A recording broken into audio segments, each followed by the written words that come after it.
ប្រាសាទបុរាណដែលមានទំហំធំជាងគេទាំង5នៅលើពិភពលោកអរិយធម៌ដ៏រុងរឿងរបស់មនុស្សជាតិនាសម័យបុរាណក៏ដូចជាឥទ្ធិពលដ៏ខ្លាំងក្លានៃជំនឿសាសនាបានរួមចំណែកអភិវឌ្ឍវិស័យស្ថាបត្យកម្មឲ្យកាន់តែលេចធ្លោក្នុងនោះសំណង់ប្រាសាទបុរាណក៏កាន់តែត្រូវបានរចនាឡើងនិងកសាងឲ្យកាន់តែមានទំហំធំផងដែរជាបន្តទៅនេះសូមលើកយកនៅប្រាសាទបុរាណដែលមានទំហំធំជាងគេទាំង5នៅលើពិភពលោកចង់ដឹងថាតើមានប្រាសាទអ្វីខ្លះហើយស្ថិតនៅក្នុងប្រទេសណាខ្លះសូមអញ្ជើញតាមដានទាំងអស់ទី1ប្រាសាទព្រំបាណន់ប្រាសាទព្រំបាណន់គឺជាក្រុមប្រាសាទដែលមានប្រាង្គច្រើនជាមួយនឹងទំហំសរុបប្រមាណ 152,000 គីឡូម៉ែត្រការ៉េស្ថិតនៅក្នុងខេត្តយុធ្យគិរតៈ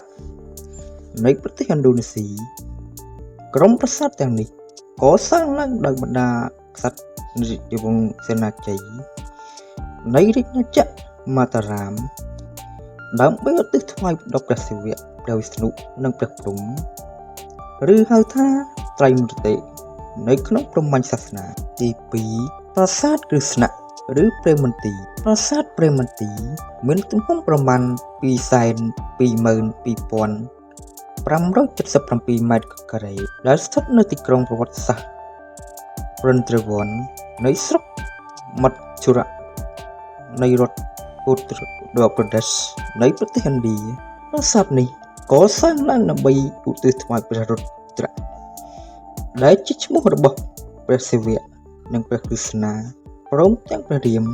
និងព្រះនាងសីតាផងដែរ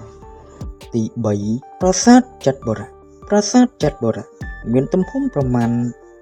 22,800,000 ម៉ែត្រការ៉េស្ថិតនៅក្នុងរដ្ឋធានីញូដេលីនៃសាធារណរដ្ឋឥណ្ឌាប្រាសាទនេះកសាងឡើងដើម្បីឧទ្ទិសថ្វាយព្រះនាងទុគ៌ាឬព្រះនាងខត្យាតីដែលជាព្រះអាទិទេពនៅក្នុងហិណ្ឌូសាសនាដែលបានសម្លាប់យក្សមហិង្សាសុរៈទី4ប្រាសាទស្រីលក្ស្មីប្រាសាទស្រីលក្ស្មីជាប្រាសាទពណ៌មាសមួយដែលមានទំហំប្រមាណ 444,686 ម៉ែត្រការ៉េស្ថិតនៅក្នុងរដ្ឋជមលៈភាគខាងត្បូងនៃប្រទេសឥណ្ឌាប្រាសាទនេះកសាងឡើងដើម្បីឧទ្ទិសថ្វាយព្រះនាងលក្ខដែលជាព្រះមហាសីរបស់ព្រះវិស្ណុទី5ប្រាសាទអង្គរវត្តប្រាសាទអង្គរវត្តជាមហាសាសនាដ្ឋានដ៏ធំជាងគេនៅលើពិភពលោកដែលមានទំហំសំណង់ប្រមាណ